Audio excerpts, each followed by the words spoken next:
Hey, what's up guys? Gian here of Gadget Pilipinas. Na-invite kami ni Hatasu para makita ang kanilang pinaka-latest na e-bike, ang Hatasu Tara. Just so you know, kahit gusto ko itong imaneho, wala akong sapat na experience sa single na motor para i-demo ko to sa inyo. Pero this should not stop me from letting you know ang mga bagay na dapat yung malaman sa Hatasu Tara. So, ano pang hinihintay nyo? Tara na!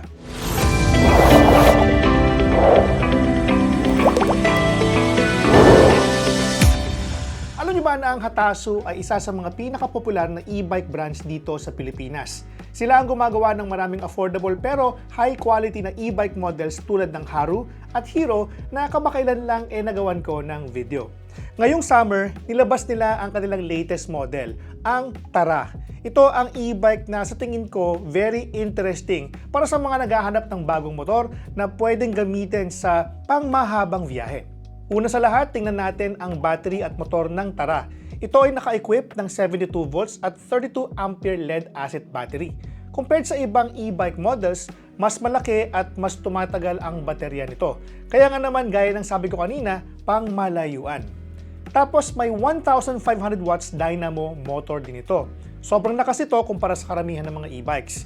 Dahil dito, mas mabilis ang speed at mas malayo ang mararating ng Tara. Bukod sa powerful na battery at motor, ang Tara ay designed para sa maximum comfort habang nagdadrive. Mayroon ito na telescopic fork sa harapan para ma-absorb ang impact ng daan. Tapos ang upuan nito ay ergonomically designed para hindi masyadong mapagod ang rider kahit matagal na bumabiyahe. Ngayon, tingnan naman natin ang gulong ng Tara. Ang gulong ng Tara ay tubeless tires kaya mas kaunti ang risk na ma-flat. May disc brake sa harapan at drum brake sa likod para mas secure at safe ang pagdadrive ninyo. Overall, ang Tara ay sobrang solid at durable na e-bike. Kaya nitong dalhin ang maximum load capacity na 150 kilograms.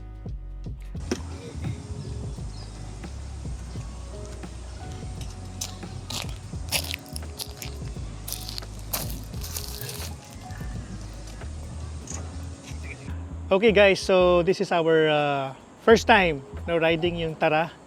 Let's see, kasama ko si Kuya nandun, umiikot siya ngayon, so let's go.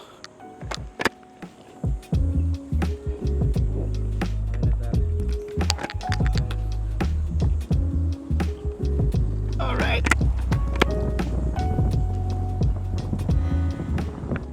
Very nice. Sobrang lakas humatak guys. Hindi mo makapaniwala. So good. My Hatasu Tara experience has been very awesome. Thank you. Okay, so I just had my quick experience with Hatasu Tara. Okay naman siya. Mabilis. In fairness. Dahil sa powerful na specs ito, mas mabilis itong makakalabas-masok sa mga masiskip na daan.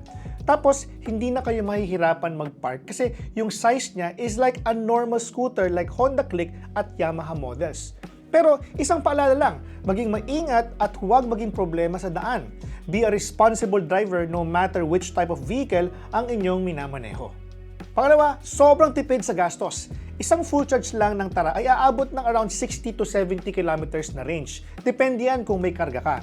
Tapos, ang presyo lang nito ay less than 20 pesos. Compared sa gastos ng kotse o motor, sobrang laking tipid ito. Pangatlo, environment friendly ito. Walang usok o carbon emissions ang Tara since electric siya. Nag-aambag ka sa paglilinis ng hangin tuwing sasakay ka dito. Kaya kung kailangan nyo ng abot-kayang transportasyon na praktikal, matipid at eco-friendly, ang Tara e-bike ang isa sa mga sagot dito. Saktong-sakto ito para sa mga commuters, delivery riders at kahit mga nag-aaral. So that's it guys, ito ang mga features na sa tingin ko nagpanalo sa Hatasu Tara e-bike ngayong summer. Bukod sa powerful at durable na specs nito, marami rin ang benefits na makukuha ninyo. Convenience, cost savings, eco-friendly siya at low maintenance. Available na to sa Pilipinas for as low as 54,990 pesos.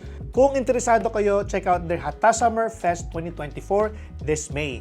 They will be having their Hatasummer Caravan in different cities nationwide. Caravan. Very nice. Pwede niyo makita ang kanilang mga e-bikes at i-test drive ang mga ito sa event mismo.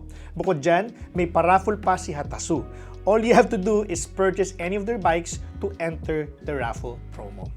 Again guys, thank you so much for watching, and also thank you to Hatasu for partnering with us for this particular video. This has been Gian of Gadget Pilipinas. Salamat sa panonood and see you in the next video. Bye!